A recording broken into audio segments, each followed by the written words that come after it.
Hello, welcome everybody. We're just letting a few more people in. And delighted to have you all here with us today with our focus on statutory sick pay. So this is a Care Provider Alliance webinar, and the focus of today is specifically around statutory sick pay and making sure people are ready for April 2026.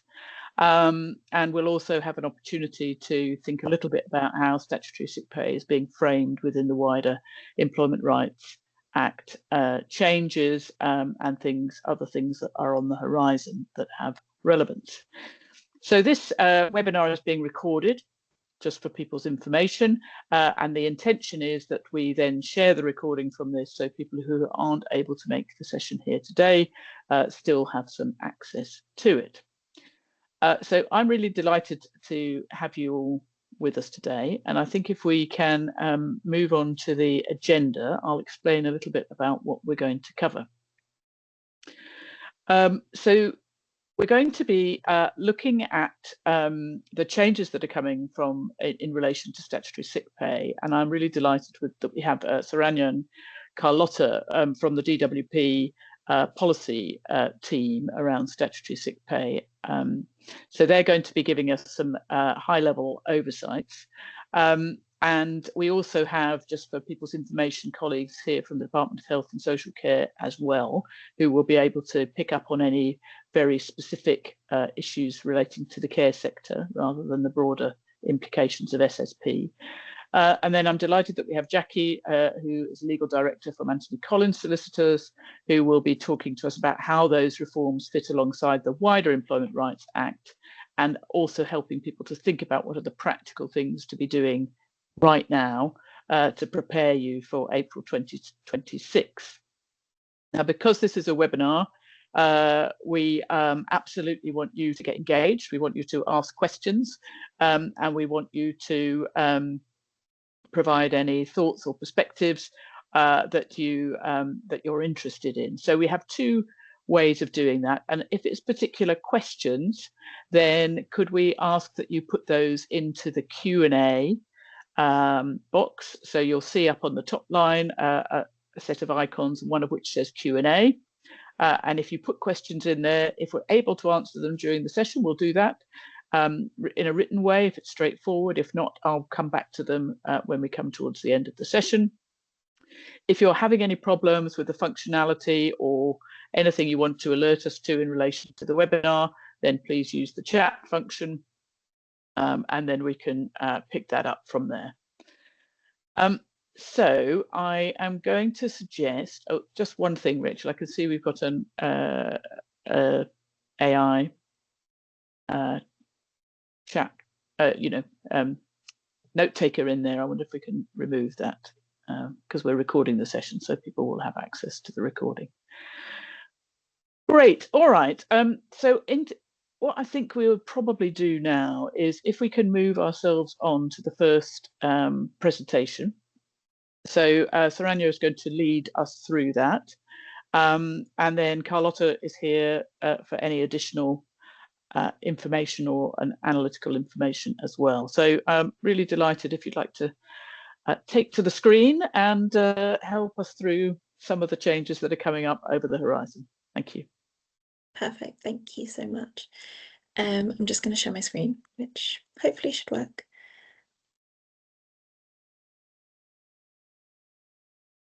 Hopefully everybody can see that. Great. So good afternoon, everyone. Yes, we can. No problem. Good afternoon, everyone. My name is Saranya, and I work for the Department of Work and Pensions and the Department of Health and Social Care Joint Work and Health Directorate within the Statutory Sick Pay policy team. So I'm here today, and my colleague Carlotta is also here to highlight the upcoming changes to statutory sick pay to get your views on how we can collaborate to ensure a smooth transition as we head towards implementation, and what can be done to promote these new measures across the adult social care sector. So as you may be aware, SSP is the legal minimum amount paid to employees who are unable to work due to illnesses, and it ensures a form of income continuity. So it's administered and paid entirely by employers at a weekly flat rate, which is currently £118.75 for up to 28 weeks per period of sickness absence. And currently, to be eligible for SSP, you have to be an employee earning over £125 a week, which is known as the lower earnings limit, and you have to have been off sick for at least 4 consecutive days.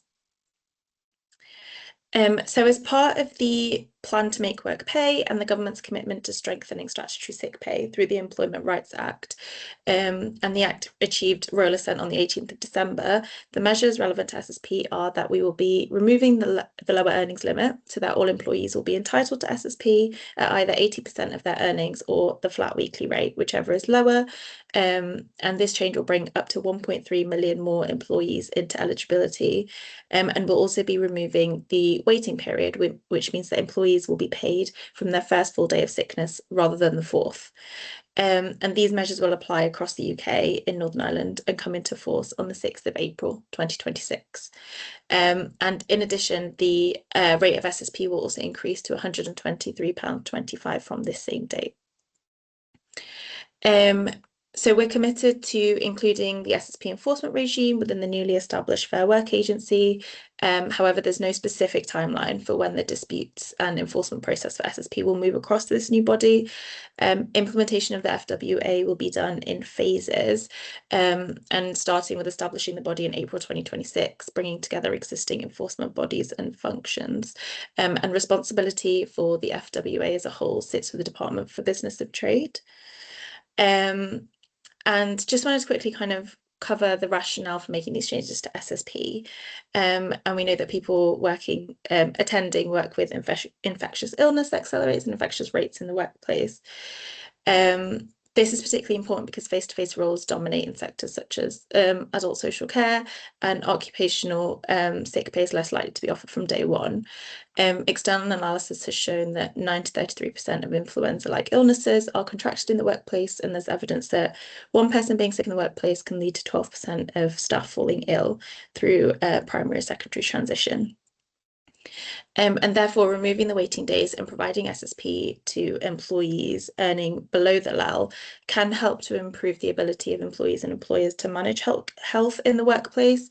And it can also help to reduce long-term sickness absence and the number of people who fall out of work due to ill health. It can also support increased productivity for businesses by better supporting people's recovery at the onset of illness, enabling them to take the time off they need until they are fit to return to work. And this in turn can reduce presenteeism, allowing them to recover quicker and reduce the spread of infectious diseases in the workplace and quicker recovery time for employees. These reforms are intended to provide greater financial security and a peace of mind for workers, particularly those in lower paid or insecure roles, while supporting a healthier and more productive workforce. And this has all been published within our equality impact analysis.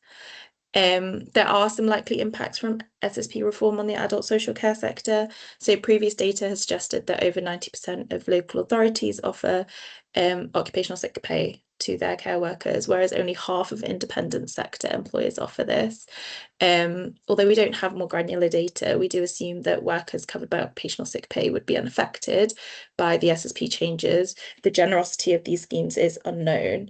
And it's suggested that up to 588,000 employees in the adult social care sector might be affected by changes to SSP.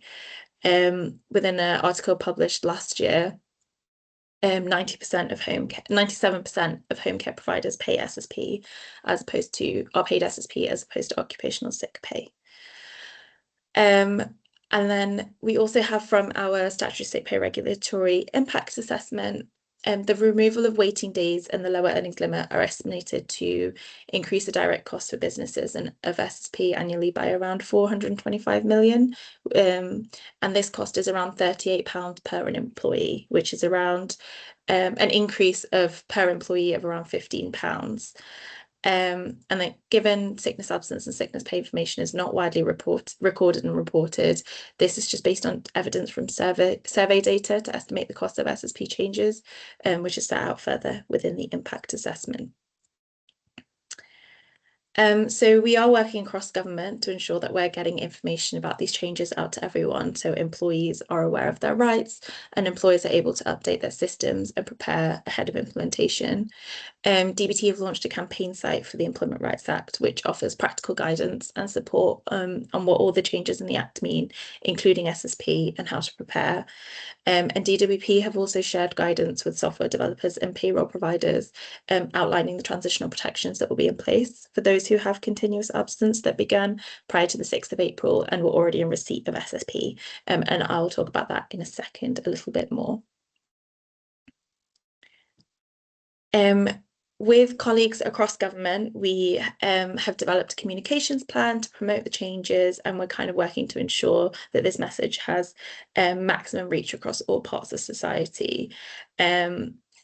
And given these measures impact sectors across all sectors of work, but particularly those in the health system and those working in social care, we're really keen to collaborate with you and to ensure that the transition to implementation is smooth. And we would really value your expertise and appreciate any insight on specific guidance or opportunities you think would be beneficial to further communicate the changes.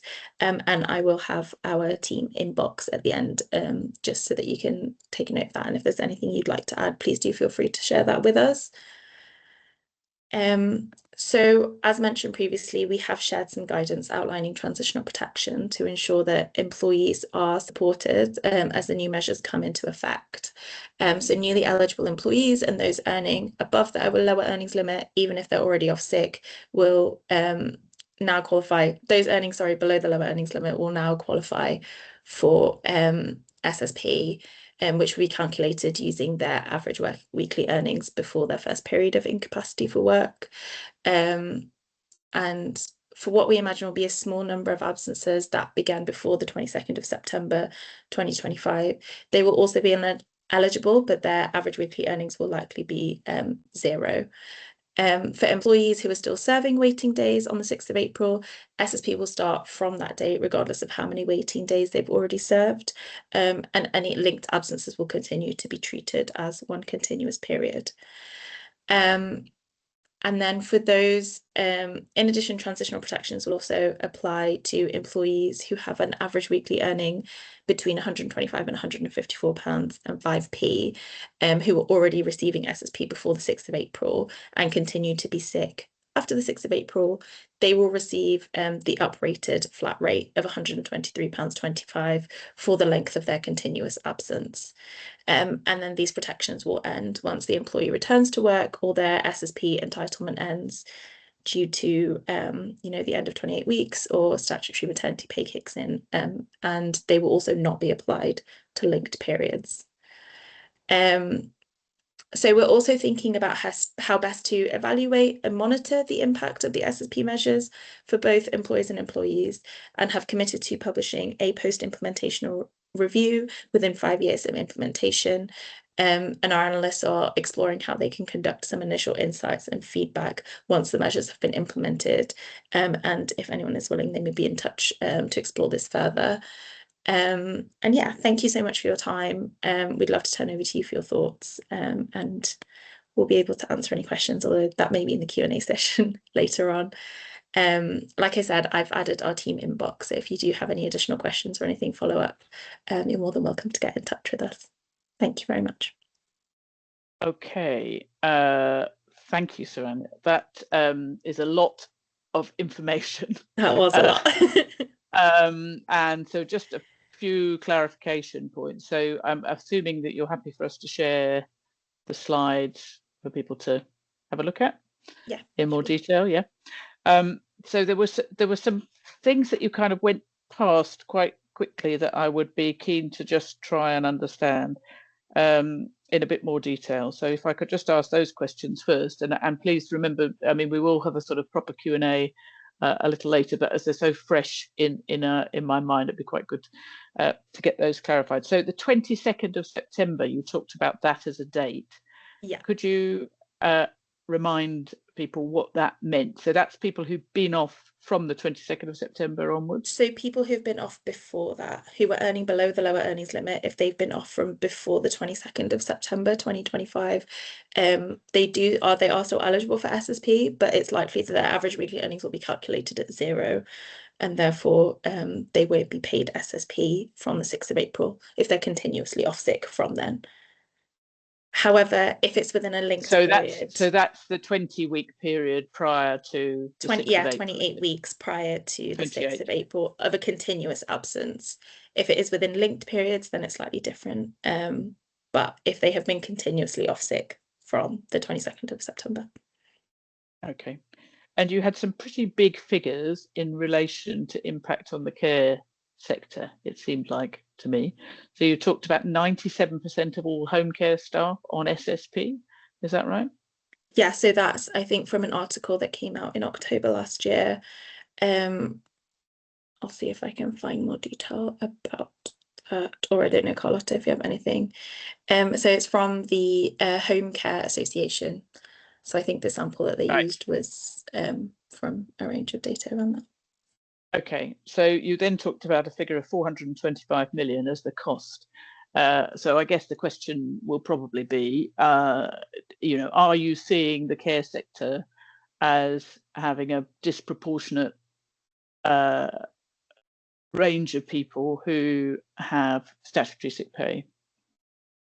I think just sorry for clarification, the 425 million is kind of broad overall, and it is based on an estimate. But in terms of I think it's really difficult given there is very little granular data, given that you know, people don't have to report their sickness absences to the government. So I think a lot of it is kind of based on estimates, and Carlotta, please feel free to kind of chime in here as this is more the analytical side. But yeah, I think it's hard to know exactly who is being paid SSP and who is being paid OSP, but I think those are the estimates that we have as per the kind of data that it's based on. It's based on modelling. Okay. Quickly on that. Oh, sorry, I was just going to come in with a little bit more detail on the modelling, if that's helpful. Yes. This is all published in our impact assessment for anyone who wants to look more into it. I can put a link in the chat. But it is, as Saranya was saying, somewhat uncertain as it's based on 2 surveys. So we've used the Family Resource Survey and the DWP Employee Survey to estimate the impact of the reforms.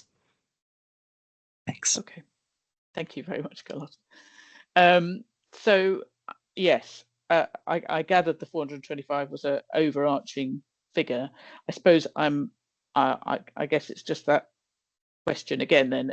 Do you think, whilst I recognise those difficulties, it sounds like there's a pretty significant impact potentially on the social care sector in terms of, you know, when you talk about 97% of home care workers, well, that's nearly 500,000 workers in that space.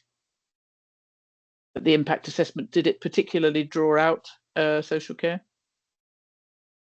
No, I don't think no, it did not. As I said, the survey data we used does not allow for specific sector breakdowns, so we're only able to assess overall impacts.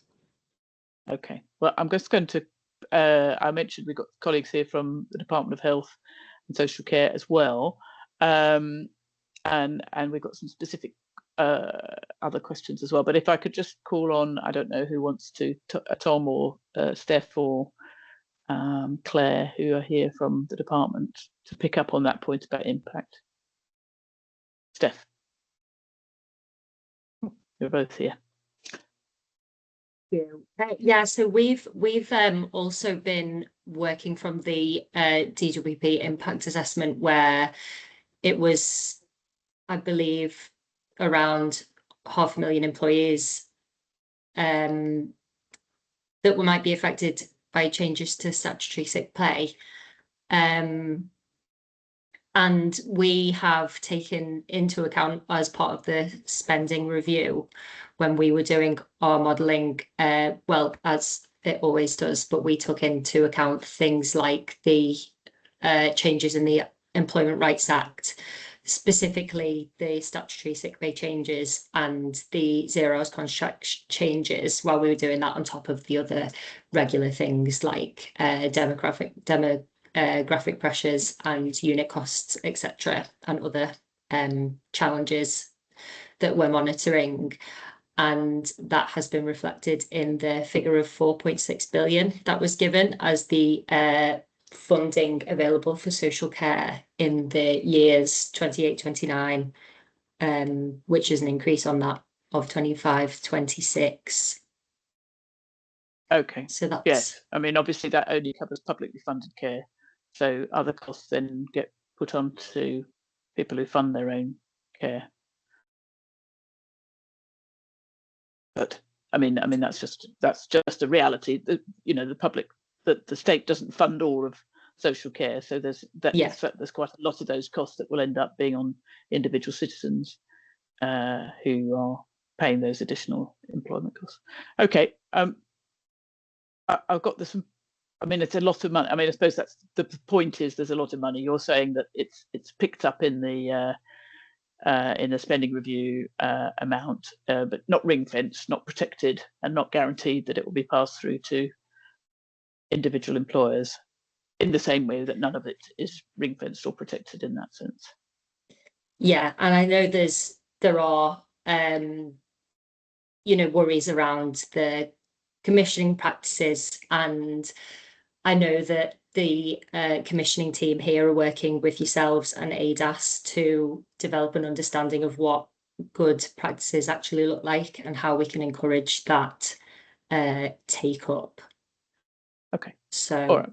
And yeah, I think as well, we would just say if providers did have any concerns, to raise it with local authorities as soon as they feel at an early stage. But I understand that's probably a frustrating answer for me. But we're here to listen, of course. We know it's not ideal, but yeah, happy to answer questions where we can.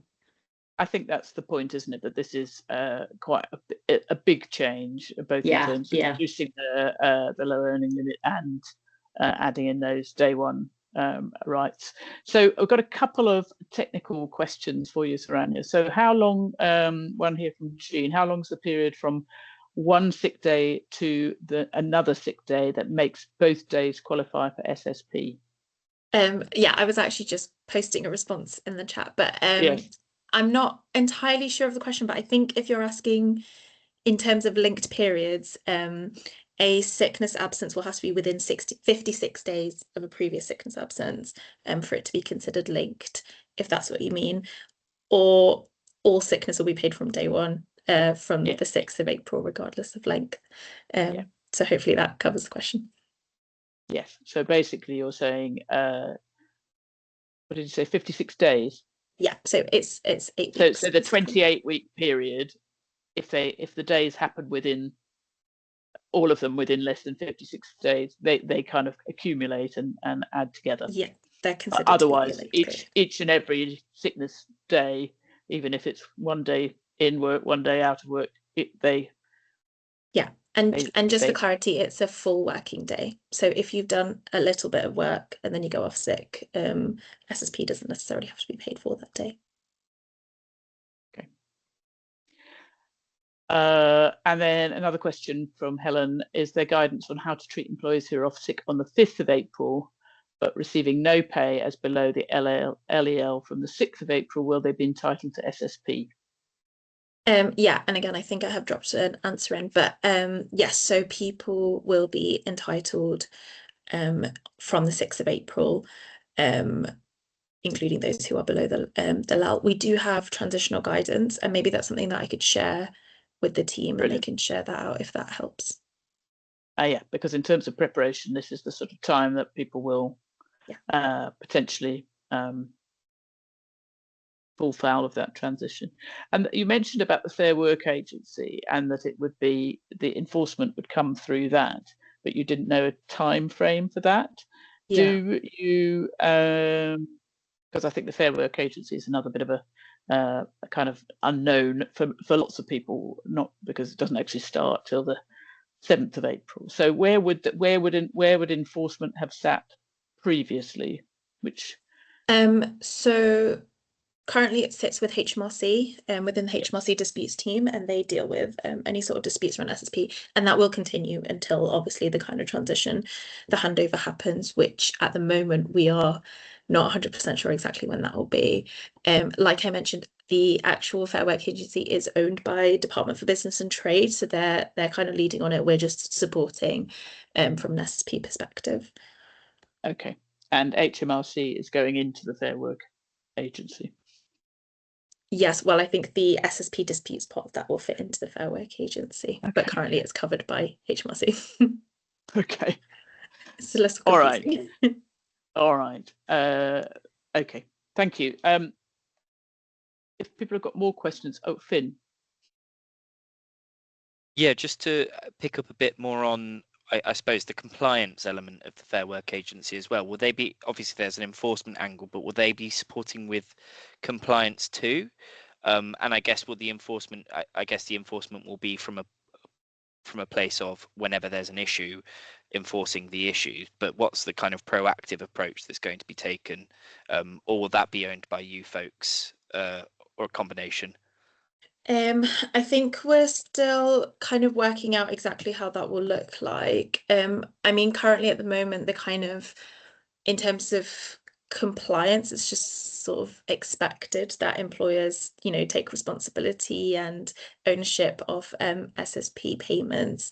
And then usually it's HMRC that deal with the kind of disputes. However, if there's any sort of questions around SSP, that's something that we've been picking up anyway. So I think we would still continue to answer those specific questions from employers and employees as they come in. That's right. Thank you. That's helpful. We've got another question, Vic. Yes, I can see two more actually.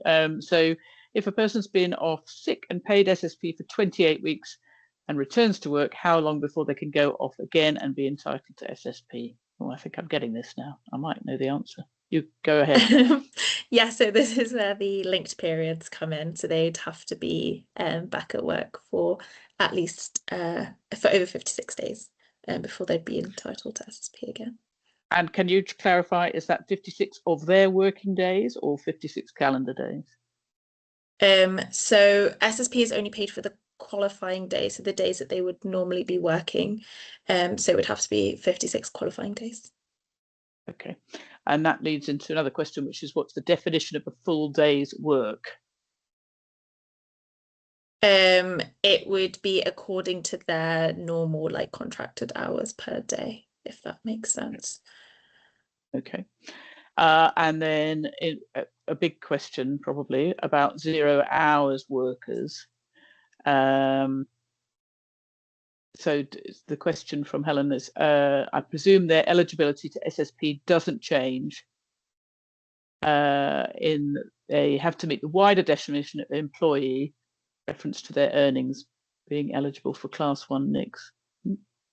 Vic, if it helps, I'm going to be covering some of this in my Perfect. section of the presentation. Yeah. So I'm quickly seeing all my topics disappearing before me. So I'm very happy for you to leave that for me. But should we save some suspense?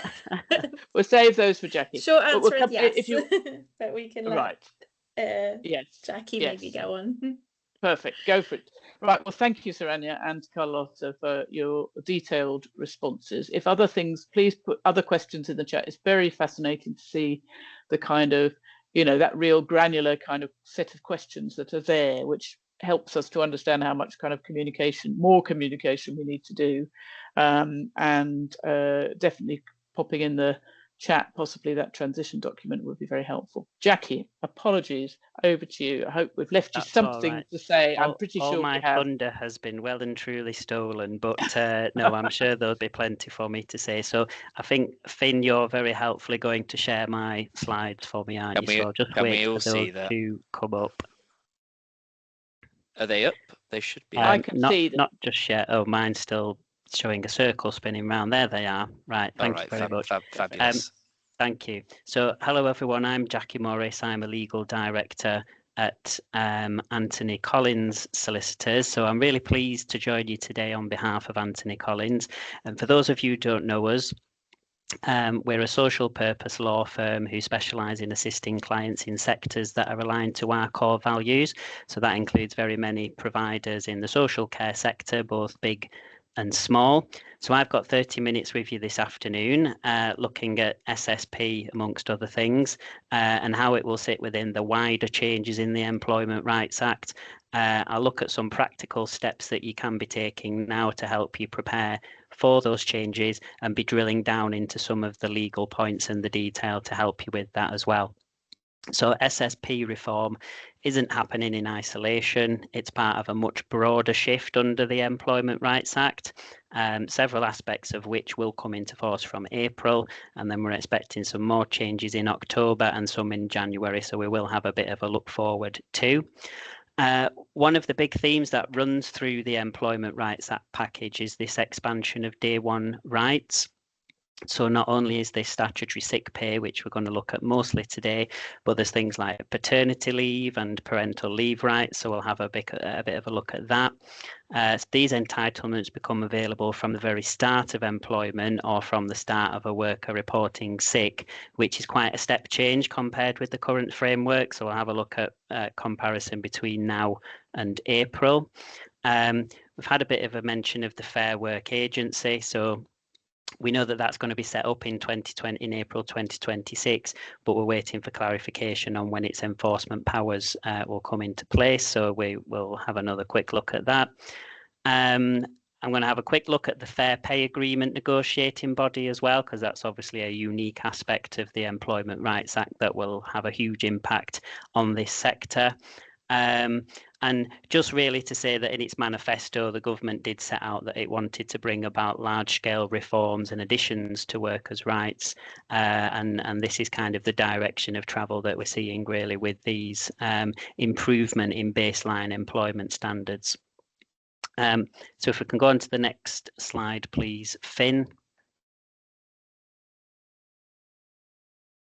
Let's have a look. Oh, can we go back one? Sorry, I think... Yeah, so what will we cover today? So you might well think, we've already heard about some of these things, so apologies, yes, you will have done. I will try and skip through things that we've already covered, but with something as important as this, it probably does no harm to hear them again in a slightly different way. But as I say, we'll drill down into some of the detail, and then looking forward, we'll have a look at some of the other changes from April and beyond. So you can go on for me now. Thank you, Finn. All right. So we've obviously just heard the detail from our colleagues at the DWP, so I'll just frame the key points again. So from 6th of April, SSP payable from day one, the current 3 unpaid waiting days will disappear. The lower earnings limit will also be abolished, so all workers will qualify regardless of their earnings, which is particularly significant for providers in the sector who are going to rely quite heavily on bank, casual or part-time staff. So we'll come and have a look at that in more detail. As we've heard, SSP will be paid at the lower of 80% of average weekly earnings. So I'll address how that will be calculated and what training you might want to put in place to assist with that, or a flat rate, which we know is going to be £123.25 a week for the next tax year. So we've also heard that anyone receiving SSP will be subject to some transitional protection, and it sounds as though there's going to be some guidance shared on that. So obviously in adult social care, this means a lot more staff who previously didn't meet the minimum earning threshold will now be eligible from first day of absence. So this is a big cost and compliance issue in equal measure. We've already spoken quite a lot about linked periods of sickness, so I won't go through that just again. So can we go on to the next slide, please, Finn? Right, thank you. So I want to briefly cover something that I've been asked a few times whilst I was preparing for today, and that's, will employees and workers have different rights to SSP under these new reforms? And under the current system, SSP is only available to people who are classed as employees for tax purposes, and that does include agency workers who have got their pay-as-you-earn tax deducted by the agency. So those who pay tax through self-assessment, your genuinely self-employed contractors, they're not eligible for SSP. And the key point is that these new reforms don't change this underlying rule about who's entitled. What they do is change how widely SSP applies within the employee category by removing this lower earnings limit and the waiting days. So practically speaking, from April, employees, so that includes those on 0 hours contracts, it includes casual contracts and part-time roles, they'll all qualify for SSP from day one and without the earnings threshold. Agency workers who are employees of the agency will also continue to qualify, but we'll come back to that in a bit more detail. And workers who are not classed as employees for tax purposes, for example, those that might invoice you directly, or anybody who's self-employed, will remain outside of SSP entitlement. So in other words, the reforms broaden access within the existing group, but they don't extend it to anybody who falls outside of this employee status. So there's no real change there. So something else I've been asked about in terms of agency workers is who's responsible for paying the SSP under the new regime, and could agencies end up passing those costs back to providers? And the straightforward answer about who pays the agency workers is that remains the responsibility of the agency. And on whether agencies might pass on those additional costs, there's no legal restriction preventing them from increasing their charge out rate, so it will depend on any existing arrangements that you might have in contracts with them. But it's likely many of them will review pricing when the liability for SSP increases. So it might be that when you do come to renegotiate your contracts, probably the lights have gone off. There we are. When you do come to renegotiate your contracts, you might want to keep an eye out for additional costs being passed on in that way. So another question, are employers going to see increased sick pay costs? And clearly, these reforms have the capacity to have an extensive financial impact on employers, in particular in this sector. And hopefully most of you will have clocked this change and the potential budgetary impact. And if you haven't already, you might want to start think about running some scenarios through a budget process to understand and have some idea of the impact. I'd probably suggest as a starting point, looking back at past sickness absence patterns to try and forecast how much extra you might need to pay under the new rules. And I'd also suggest adjusting your budgets and your cash flow projections to account for the fact that you may well have this higher SSP liability. This is probably obvious and goes without saying, but you will need to make sure that your payroll software systems are updated to make sure that they're calculating in accordance with the new rules. So it does seem likely, to come back to the question, that this is going to see increased spend on SSP, even modestly for many providers. Low paid and variable hours workers will now qualify, so you might see this uplift as a result of this day one cost exposure. Another interesting question is, do you think that employers will see levels of sick pay increase? And it's not certain, but many experts believe that the answer is yes, that sickness absence could actually increase under the new rules as they're perceived as being more generous. Quite whether it will, by how much and over what time frame, obviously remains to be seen. Where absence does increase, you might also see additional indirect costs, such as overtime going up to cover for those who are absent. You might end up spending more on agency cover or backfill arrangements, again, if there is an increased level of sickness absence. So you'll need to feed those additional costs into your budgetary considerations too.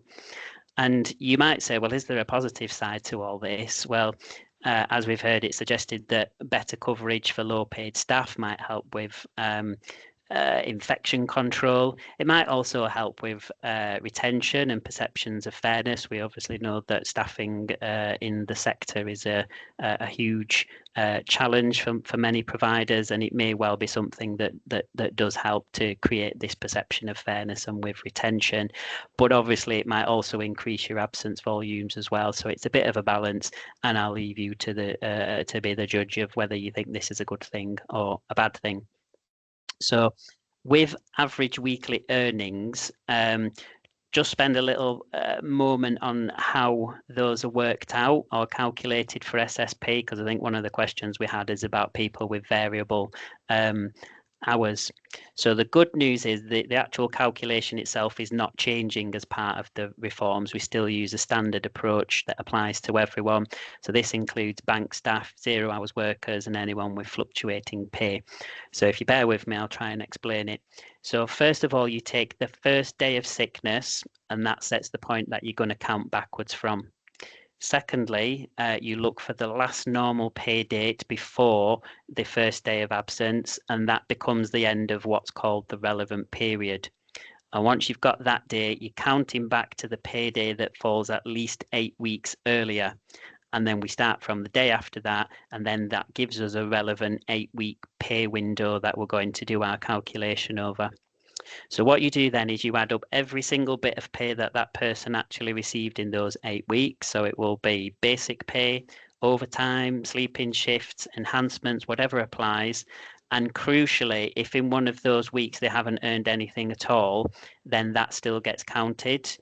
So in some calculations with other employment law calculations, you have to discount weeks where people have not earned anything. But for this average weekly earnings calculation for sick pay, it's all of the earnings, even if there's a week where they earn nothing.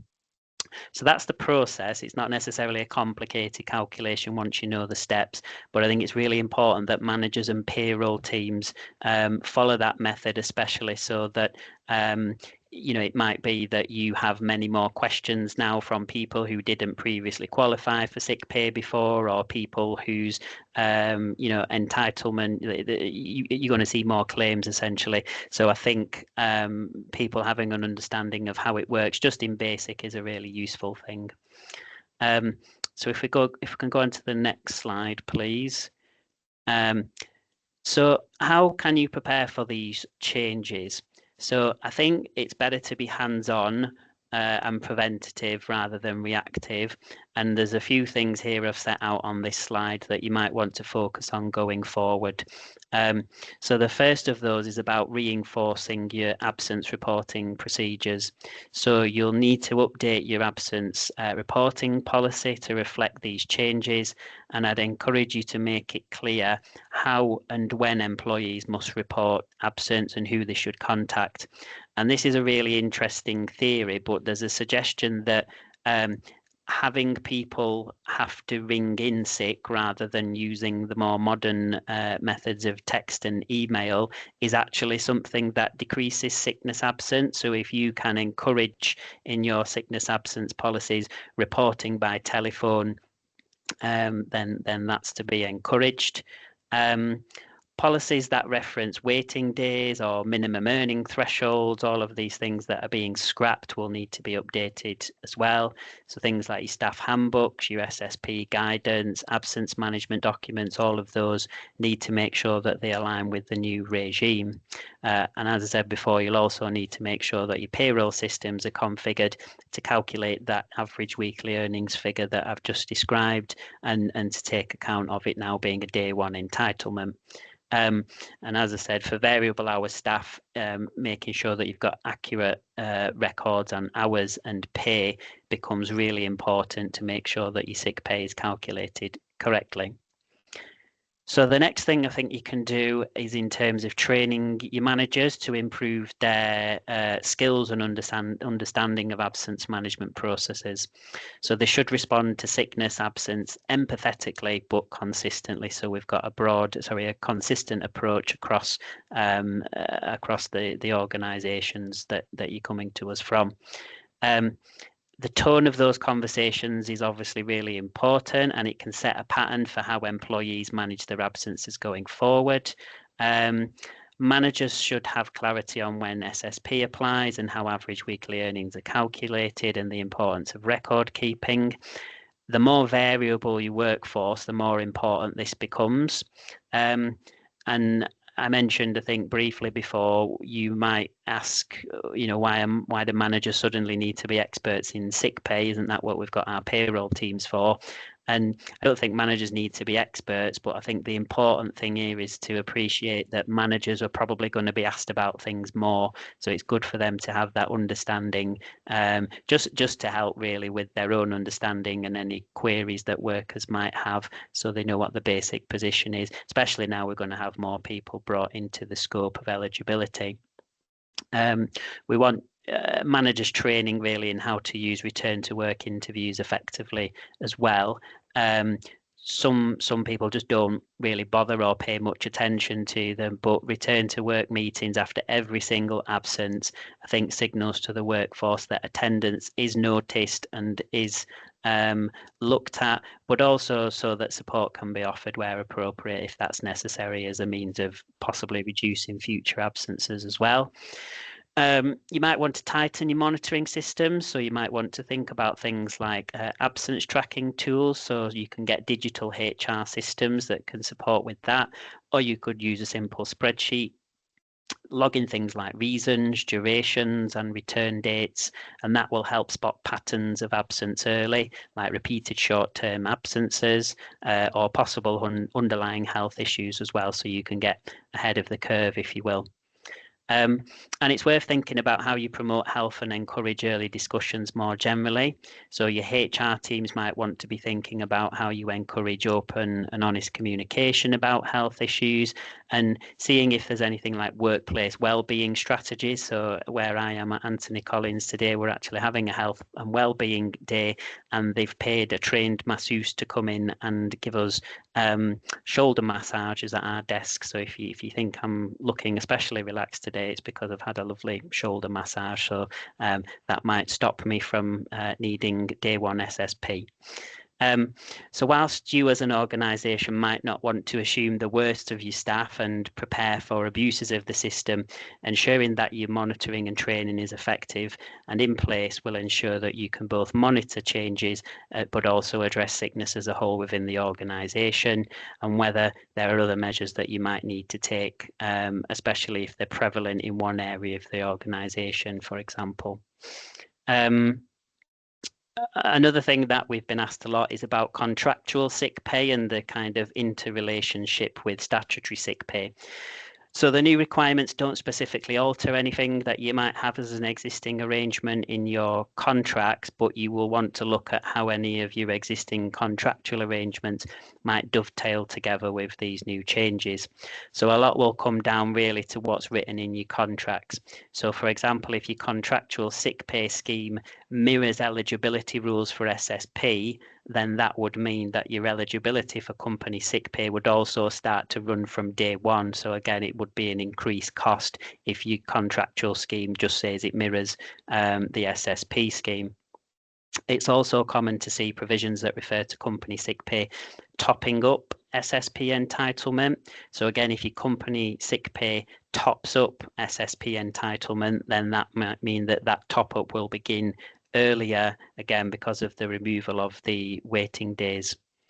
So in terms of notifying employees of this change, the need to do that will depend on the wording of your contract.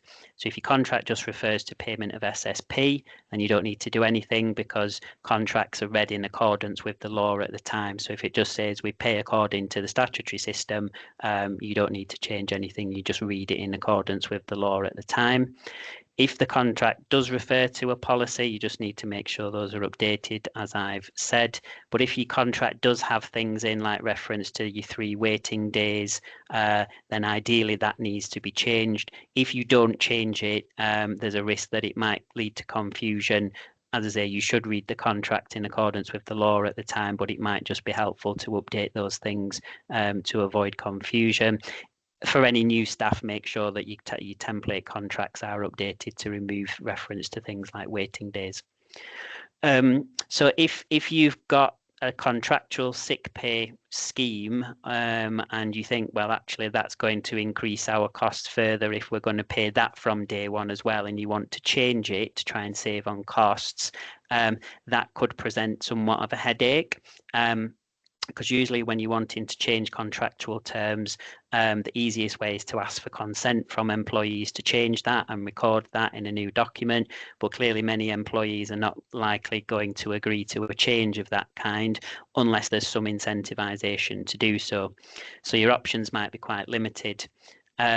In this situation, there is a process that we call fire and rehire that's available, which essentially means bringing a current contract to an end and re-engaging workers on new terms if you haven't been able to do that by agreement. That's a whole other topic for another day. Don't just go ahead and try it. You would need to seek advice before doing that. And it's worth mentioning that there are some provisions in the Employment Rights Act that are going to make it unlawful to use fire and rehire as a means of changing terms relating to pay, unless you're in some kind of dire financial difficulty. Now, that restriction will come in from January 2027. So if you did want to consider some kind of fire and rehire means of changing contractual terms, you'd need to get your skates on with that, because time is running out before there will be big restrictions on it. So that, you might be somewhat relieved to hear, is all that I'm going to say on the SSP changes, and I'm going to look more widely now at other changes. So the government has really pushed this idea of more day one rights for employees. We've got some other changes in April, so let's have a look at some of these April changes. So Finn has helpfully moved on for me there. So the Fair Work Agency, again, we'll just repeat this very briefly. But one of the government's aims was to make the rights of vulnerable workers easier to enforce, including the right to sick pay. And at the moment, it's spread across several bodies. So we've mentioned HMRC, but the Fair Work Agency will take on some of the responsibilities of the UK VI, which deals with the immigration side of things, because the government says at the moment there's too much going on over too many bodies. It's overly complex, so they want to bring everything under one roof, so to speak. So we know it will be set up in April, but we're not quite sure when it will actually start having any powers to take enforcement steps. So what can you do to get ready for this? Well, just continue really to be vigilant regarding your national minimum wage compliance, your working time regulations compliance. Just wave and make these lights come back on. There we go. And then just HMRC still have abilities at the moment, as the UK VI, to carry out spot checks and so on. So it's, make sure you're compliant, and then you'll be ready to go when the Fair Work Agency does assume those responsibilities. Okay, so can we have the next slide? Thank you. So in terms of paternity leave and parental leave, from the 6th of April, paternity leave will become a day one right for fathers and partners whose children are born on or after that date. So currently there's a 26-week qualifying period. There have been some recent changes, albeit last year now, to paternity leave. So those were in April 2025, and they allowed fathers and partners to take the 2 weeks in 2 separate blocks. You used to have to take them both together. You can now take them separately and within any time of the first year after the child's birth. So although paternity leave is becoming a day one right, the rules on paternity pay itself are not changing. So you still will have to have 20 weeks service to qualify for paternity pay, even though you can take the leave from day one. So what might happen is that fathers might just decide to take annual leave before 26 weeks service, and then after 26 weeks they might then elect to take the statutory paternity pay then, because they know that they will receive the pay for it. So parental leave will also become a day one right from April. And just to explain what parental leave is, so you are able to take up to 4 weeks in a year, with a maximum of 18 weeks in total, to care for a child under the age of 18 years. It's something that very, very few people actually do take up. The government is hoping that bringing it forward to a day one right. Currently, you have to have worked somewhere for a year before you qualify for that. But the government is hoping that more people will take it up if they make it a day one right. Again, because it's unpaid, we suspect that the take up will probably not be that much. Let's have a look. Yeah, I think we can go on to the next slide then. Thank you. So just in terms of preparing for those changes, because it's not something that is likely to be taken up too readily, the steps are not necessarily too onerous. So it's just making sure that your policies and procedures are up to date. Again, if in your contract you've got anything about paternity leave and parental leave provisions, you'll just need to make sure that they are read in accordance with the new framework, or update them as required. Okay, so we can go on to the next one. So collective redundancy, currently when an organisation is intending to make 20 or more employees redundant at one workplace over a 90-day period, there are rules around how they have to consult with affected employees. So it's got to be either with a trade union or with elected employee representatives. If you're dealing with redundancies of less than that size, then your consultation can be with the individuals, but for larger scale ones, there's these specific rules. Now, if an employer fails to carry out this collective consultation for any reason, the affected employees are entitled to what we call a protective award, which is up to 90 days pay for each employee that hasn't been collectively consulted with. So that sounds to me pretty expensive as it is, but from April, this protective award will be doubled to 180 days pay. And again, the government's reason for doing that they're hoping it will be a deterrent from people not complying with the collective consultation rules. So in terms of what you can do to prepare, it's just about making sure that you're certain when the consultation requirements kick in, and making sure that you're aware of the threshold. So for situations where you've got 20 to 99 employees that are at risk of redundancy, the consultation has to be a minimum of 30 days. If you are looking at a situation with 100 or more employees, the minimum consultation is 45 days. Now, currently, collective consultation rules look at the number of redundancies made at one site, though from April this year, new provisions will be inserted into the relevant legislation that will mean the Secretary of State can abolish this one establishment rule, and that collective consultation will now look at redundancies across an entire business rather than just one location. And that's to address the issues where employers are trying to avoid collective consultation by spreading redundancies out across lots of multiple smaller sites. So even though the power will come in from April 26, it's then got to be introduced by further regulation, and we expect that will be in 2027. But for now, our advice would be, just if you are anticipating redundancies, make sure that you're aware of the current thresholds and you apply collective consultation where necessary to avoid these penalty of 180 days pay per employee. Next slide, please. Thank you. So the next thing just to mention is about the simplification of trade union recognition.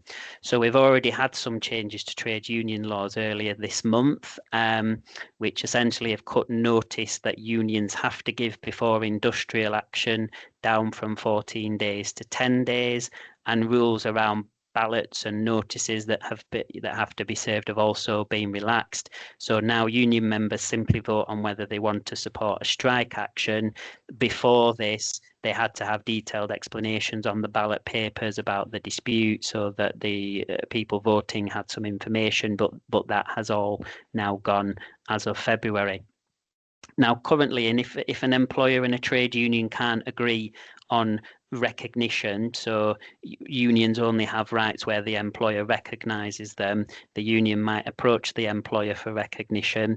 If they can't reach an agreement on it, the union can apply to what we call the Central Arbitration Committee, the CAC, for what we call statutory recognition, which is a process that exists under law where employers have to recognise a trade union in those circumstances.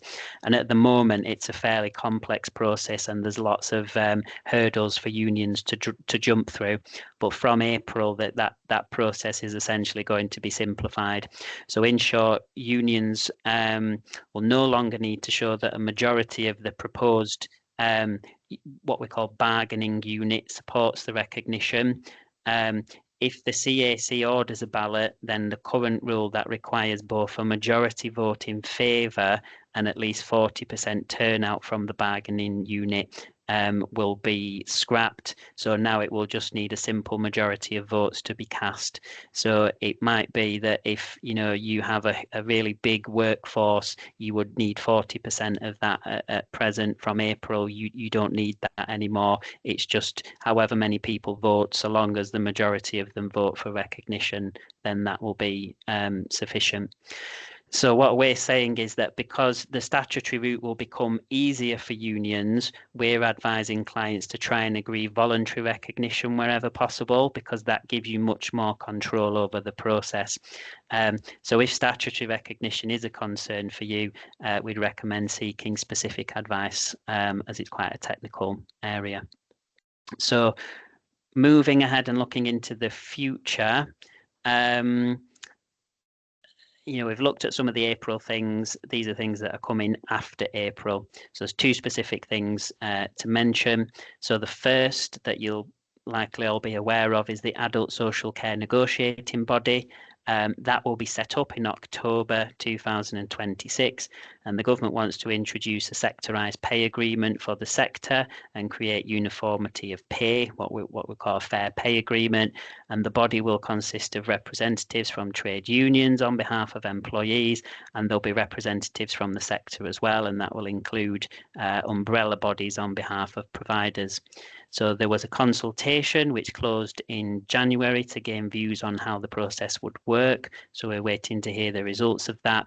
And it's expected that the main obstacle to this is going to be the funding and who's going to finance a sectorised pay agreement. Now, we don't expect actually the first pay agreement to be introduced before 2028, because there's got to be the whole process of the negotiation through the fair pay body. The second change is the introduction of the guaranteed hours offer in 2027, which is the government's approach to phasing out zero-hour contracts.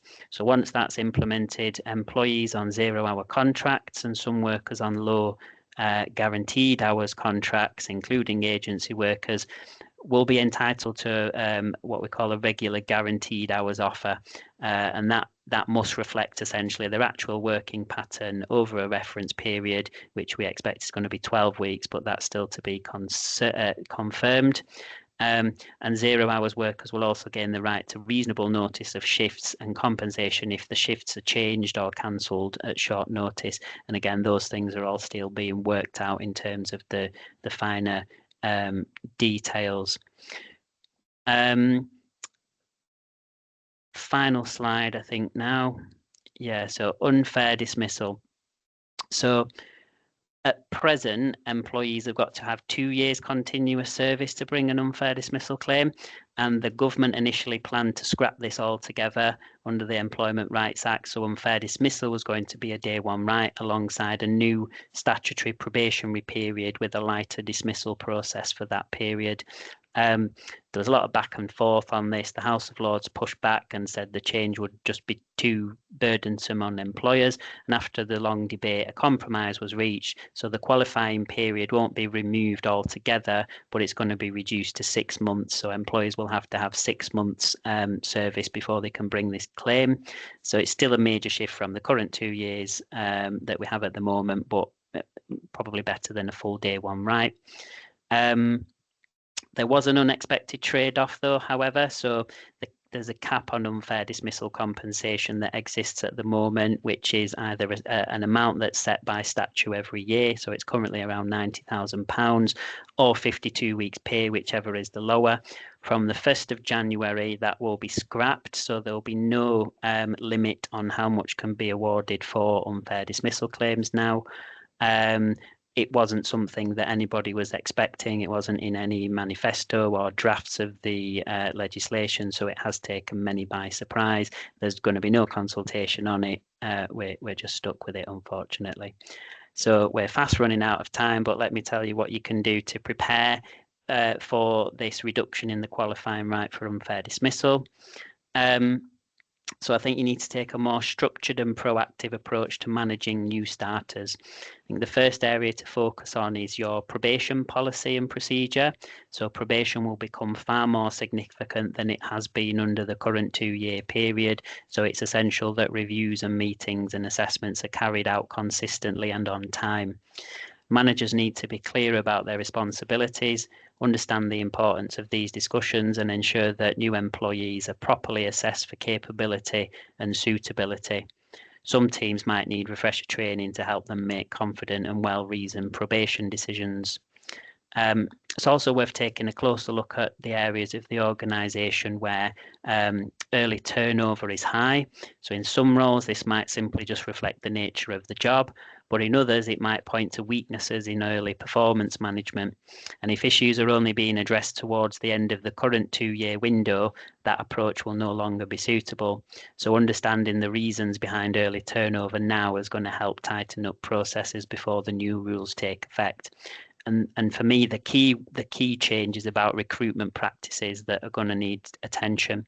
So with a shorter qualifying period, the risks of hiring the wrong person also increase.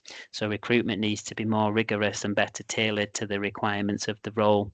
And sometimes the pressure to fill vacancies quickly, particularly in sectors like this where we face labour shortages, can lead to rushed decisions. But going forward, there's going to need to be a balance between speed and ensuring the candidate is genuinely capable and a good fit for the organisation.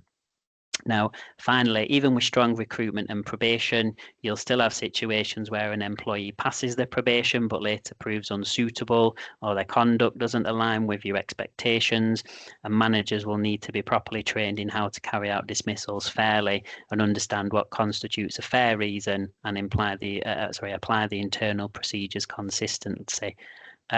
Strengthening this capability now is going to help reduce the risk of claims once the new 6-month threshold is introduced, and obviously with this cap on the amount that can be awarded being scrapped, I think that's more important than ever. So that's everything that I wanted to cover. Thank you very much for listening, and I've heard lots of pings as we've gone along with questions, so I've no doubt there's lots of questions for me now. You definitely have got some pings going there, Jackie, including probably lots of people wanting to join Anthnoy Collins to get a massage as part of their well-being. She's gone now, and I could do with one after this, Vic. So I regret she's not hung about a bit longer. We all feel for you, especially with that extra stretching to put the lights back on. So anyway, thank you very much for that. Lots and lots and lots in there, and I mean an extraordinary amount of change. I'm going to go back to some of the questions we've got that will probably tease out some of these things, and some kind of really challenging, unhelpful sort of different time periods and all sorts of things, aren't there? So a quick question from Natalie and Lisa. If someone calls in sick, what will be classed as sick to qualify for SSP? There is actually a definition of sickness in the statutory sick pay regulations themselves, and it's nothing too remarkable or surprising. It's essentially, let me put the lights on again. It's essentially something that renders somebody unable to carry out their duties, essentially. As there is a very specific definition. It's quite a common sense definition, but if you were disputing whether somebody was, genuinely sick, you would have regard to that definition. the majority of people who do call in sick will most certainly meet that definition. Okay. And I think Saranya, Carlotta, you might be able to help with perhaps posting the detail of where that definition is, just for people's ease. Is that a possibility? Yeah, I did add in a bit of a kind of explanation. It's basically if you're incapable of undertaking the work that you're contracted to do due to sickness, but I can find kind of where exactly it is and see if I can post that in. Yes, sorry, and I've just seen how I can see your answers, so apologies for that. I can see you put that in there, but yes, if it's different, but I mean, I suppose the other point is actually the changes we're talking about don't change that. They don't change that at all, no. So there is a bit of however you did manage that before will be the same, but if people are worried about sickness management or in fact dealing with some of that, then being clear with, having an opportunity to be really clear with employees about what the definition of sick is might be one way. I've just found the definition. So it's a period during which the employee is incapable by specific disease or bodily or mental disablement of doing work which they can reasonably expected to do under their contract. Okay. So in everyday speak, it just means that somebody isn't particularly well. Yeah. Okay. Yeah, but the sort of same, but I think that's going to be perhaps important for people. That will be the same. If they're working there.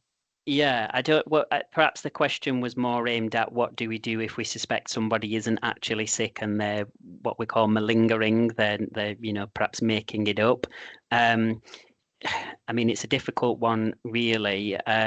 You can request that somebody attends an occupational health assessment if you disagree with the information that they've given or that their GP might have provided about their absence. If somebody genuinely is faking it or making it up and you become aware and you have evidence of that, that would amount to misconduct. So you would deal with it under your disciplinary rules. It's a whole other area in itself, really, in terms of misconduct, people making up that they're ill when they're not. But your point about consistency is probably enormously important in that context. It is.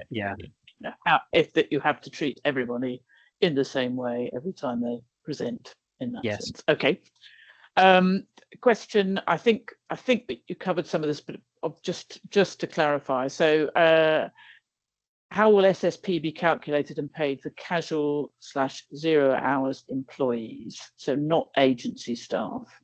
Yeah, so it's about taking this average weekly earnings or the lower of the average weekly earnings or the set amount. So to calculate the average weekly earnings, you've got this 8-week period. You add up all the work, all the sums essentially that they've earned in that period, including weeks where they might not have earned anything. So if they've only worked 1 week for you out of the relevant 8-week period, that might dictate that actually you're going to be paying 80% of that if it's lower than the £125 odd.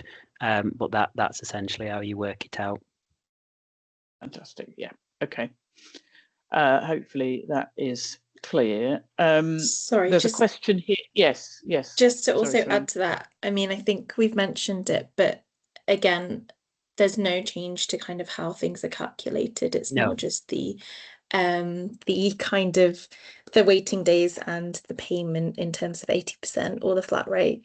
And yeah, like Jackie said, if it's lower than £123.25, then it will always be the kind of 80%. So if they haven't done any work, it could potentially be 80% of 0 in some cases. Yes, but presumably maybe for some people previously they fell under the lower earnings limit because of the way that was calculated. If they were working 1 week on, 1 week off, or whatever they might have. But so the actual calculation you might be bringing more people in, but the actual calculation doesn't change. Okay, great. Question around 2P staff.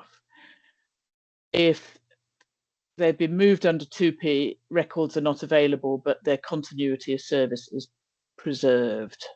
Don't know. if in either Jackie or Saranya want to.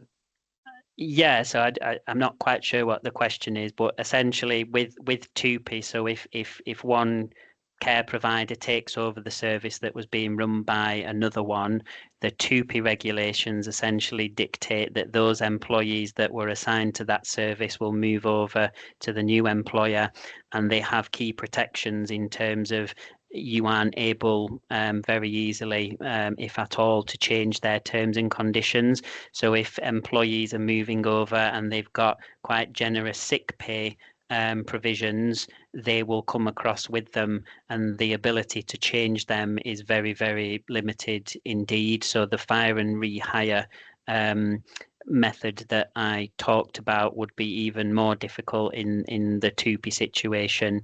But when you are looking at acquiring another service, the outgoing service provider has to provide what we call employee liability information, which will give you information about enhanced sick pay terms. So you get a whole kind of raft of information about the current terms and conditions, disciplinary measures, grievances, the whole raft of information. You could look at that and as part of your due diligence and think, crikey, this is going to be very expensive for us. I suspect it might not put you off going ahead, acquiring the service or bidding for it or whatever, but it's certainly something, that you would have knowledge in advance, essentially. I think the question said you don't always get the written kind of contracts when you take over, which is the case. You don't always get those, but there is a legal requirement to provide a set minimum amount of information under the 2P rules, and that does include information about sick pay. And I'm guessing in the context of this, the other bit of the question is perhaps if somebody's been off sick under the previous employer and they come over to you, that's treated as a continuous period. So if they've been off sick for 8 weeks under the previous employer and they start with you, that's the beginning of week 9. That's right, yeah, because 2P in effect, everything transfers over with the employee. So they bring all their service, they bring their sickness, absence, everything comes with them. There's no break in the continuity of service. So yeah, all the linked periods that we've spoken about would be the same. Okay, great. All right. Well, look, I think then we're going to move on to some of the questions that dealt with some of the wider issues that you picked up. So if we just look at those quickly, and then I might come to colleagues from DHSC just to have any reflections on things they're particularly thinking about or doing for the social care workforce. So one of them is about the 2-tier payment. And you didn't, I don't think, reflect directly on that, but there was lots of concerns about there in that previously. So I just wondered if you got any update on that, Jackie. It would be something I would need to look into. I'm happy to do it and send a quick point on it afterwards, but essentially the 2-tier code, we've had it in the past. It was scrapped in England. I think it's always remained in Wales. It's never quite gone too far away, but it's essentially a way of where you are inheriting the local authority and you're picking them up and running them up, taking them and running them. There is protection for the staff in terms of those on local authority terms and you having to match them with the rest of your workforce. So again, it can be something that would possibly work out quite expensive and something that you would need to be careful with your due diligence on. It is on its way back in England. I'm not entirely sure off the top of my head when, but I'm happy to. I think it's October. Is it October? Okay. To my yeah, knowledge. as I say, I'm fairly certain in Wales it never actually went away. It was just England it was scrapped in, but yeah, I can happily check that. We can certainly pick up on that, and yes, if that's coming in October, that would be again another significant area. So just the final question that's in the chat, but people do keep putting them in if you've got other things, is about the guaranteed hours work. So this is your reflection on the 12-week period of employment. Is that now fixed? Has that been I don't think it is. No, that's still a working assumption. No, I think it's a working assumption. So I think in the when the government has proposed the idea and the information has gone out to consultation, I think in some of the consultation documents there's a suggestion that that would be, an appropriate reference period, and people are invited to express a view on whether that seems fair and reasonable. You'll have seen from some of the different things that we look at, it can get very confusing. Some things you're looking at 8-week period, some you're looking at 12, some other things you're looking at a 52-week reference period. So it all can get quite confusing. But yeah, I don't think it's actually been fixed yet that it will be a 12-week reference period. I suppose if that's what the suggestion is, there's no reason to doubt that that's what it will end up being. Is that, well, that would undermine the whole purpose of consultation, Jackie. But well, who am I to say? But but I think the point, I guess, part of the question was whether it's So I mean, the 12 weeks or any kind of period. So there's two things. One is technically, is that average calculation delivered in the same way as the average weekly earning, i.e. if there are periods where there's no work, weeks that there's no work, is your understanding that it's aggregated across whatever happens in that 12 weeks? It's a difficult one. I'm not 100% certain off the top of my head. There are some calculations where weeks with 0 are specifically discounted from a calculation, and there are some circumstances, as in average weekly earnings for sick pay, where weeks with 0 are included. So I wonder whether it is part actually of the consultation for people's views on whether whatever reference period we do have, whether it should include weeks with 0. I wouldn't like to guess, but so again, that's still, I think it's something that will come out of And then, I mean, the point I think that Ryan's making as well is just how impossible this is in a home care setting, particularly home care situation, where the ability then to sort of guarantee work going forward on the basis of the previous 12 weeks is really difficult. The point I just want to clarify, I think Ryan's got that in his question, but he's implying that the previous 12-week period would provide you with a requirement to offer a permanent contract at a set of hours based on that previous 12-week period. He's then talked about that being for the next 12 weeks, but in fact that is a permanent offer, isn't it, rather than my understanding is offer. Yes, it would be. I guess it's worth saying though that you have to offer. It's not necessarily that the individual will take you up on that offer. So some people quite happily will and do work these arrangements because they like the flexibility. They don't want to be tied to a specific minimum number of hours.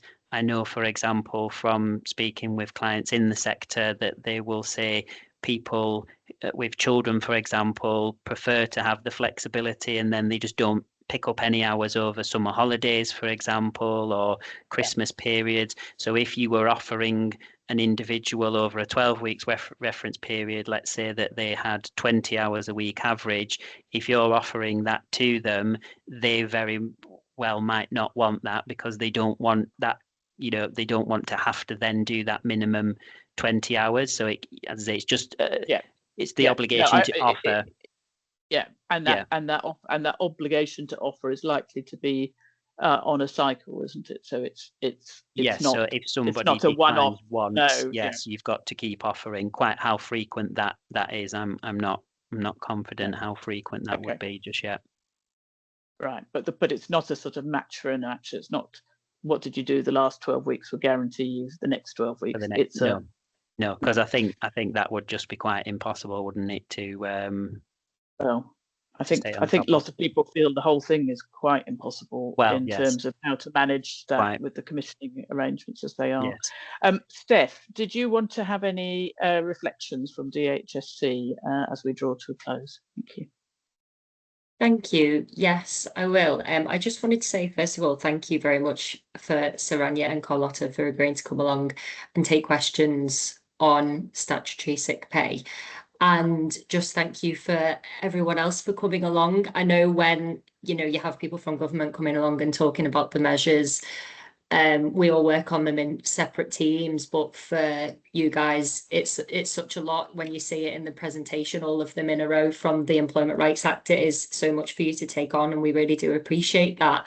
And I will put the email that we use as our team email. We're open for anyone to send any concerns or questions that they have about anything we've talked about, or just general concerns, you know, kind of adult social care related to us. And then I think Saranya also shared their email in the chat as well regarding statutory sick pay, and to let the members know on the call that we are continuing to work with Vic and Finn and others to keep the sector updated with milestones and help prepare for the implementation of all these measures, which are staggered at various times. So we've committed to kind of, you know, keep in touch around the various dates and things like that, and consultations.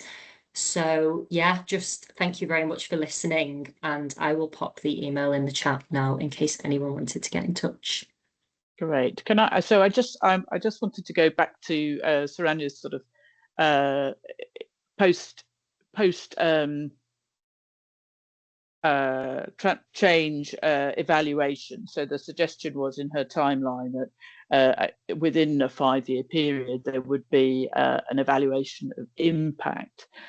Now, I think everybody in social care is very concerned about costs of SSP, potential changes in behaviour, you know, potential impacts on service delivery, etc., all of these side of things. And then once we put on top of that 0 hours contracts and various other things. So I just was thinking about whether you've got a reflection as a department on what you, health and social care, you're both departments, apologies, what you're thinking of in terms of impact evaluation. Because 5 years seems like an incredibly long time in the context of, you know, determining whether the calculation you've made already is sufficient around funding, determining what the impact is on the behaviour of organisations, or the impact on particular sizes or models of delivery. So I think probably a bit curious as to what the sort of measures will be for the Department of Health and Social Care to determine the impact of this whole raft of employment policies on the social care sector. Tom. Thanks, Vic. Hi, everybody. I'm Tom. I work in the Pay and Careers Division at the Department of Health and Social Care. Saranya, I think you might want to come in and speak to the particular assessment that you'll be leading on the effect of the policy.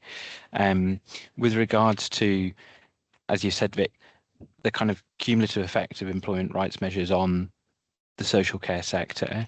I think Steph kind of set it out earlier. Of course, we've considered how all of these different measures, you know, may affect the social care sector, and we've considered that in SR. We're going to keep that under review as we, you know, usually do, looking at the kind of financial sustainability of the sector and considering different impacts over time. I think in addition to that, you know, you've touched on there, like models of care and how it might affect the provision of care. That's something we're also considering.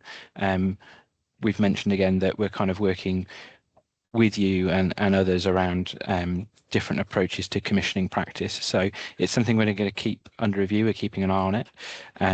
We have considered it at the outset for this kind of spending review period. But it is, you know, something we're going to carry on working with you guys, and I'll let Saranya talk to the 5-year kind of assessment period for evaluation of this particular policy. Thank you. Thanks. Yeah, thanks. I think, like I mentioned, the official post-implementation review will be over the next 5 years, but I do know that our analytical teams are kind of exploring what they can do initially to do some sort of short-term kind of analysis, and they are very open to any feedback that they get once the measures are implemented. So I think, yes, the kind of official PIR, as they're calling it, will be 5 years, but there will definitely be some kind of insights and things that the analytical team will be looking at ahead of that. Okay, thank you. All right, and I suppose a plea to make sure that, you know, where you haven't had evidence around social care, we've got some better mechanisms in place in order to capture that quickly in the social care setting. Finn, last word to you. Well, firstly, thank you everyone for coming along and talking through what is a huge amount of stuff. But a plea to colleagues who are providers to get in touch with us and let us know where you might be getting ready for it, examples of where you might be getting ready for it, so we can help others learn, because at the moment peer-to-peer learning is really important at this stage. And just to let everyone know that this will be, I think, posted online and people will be able to follow up. So I think we can get sharing and get people getting in touch with the CPA because and watching this, because I think there'll probably be a few people watching this over and over again to try and wrap their heads around the various bits of it. So thank you to everyone for coming and bearing with it, because it is a lot, and you know, it's a difficult area to get your head around. Excellent. All right. Well, I will echo those thanks to Saranya, to Jackie, to colleagues from the Department of Health and Social Care, and to those within the CPA who've been so busy organising this. Please do keep in touch, and please do share this recording and information from it widely. Thank you. Take care. Thanks so much, folks. Thanks. Bye-bye.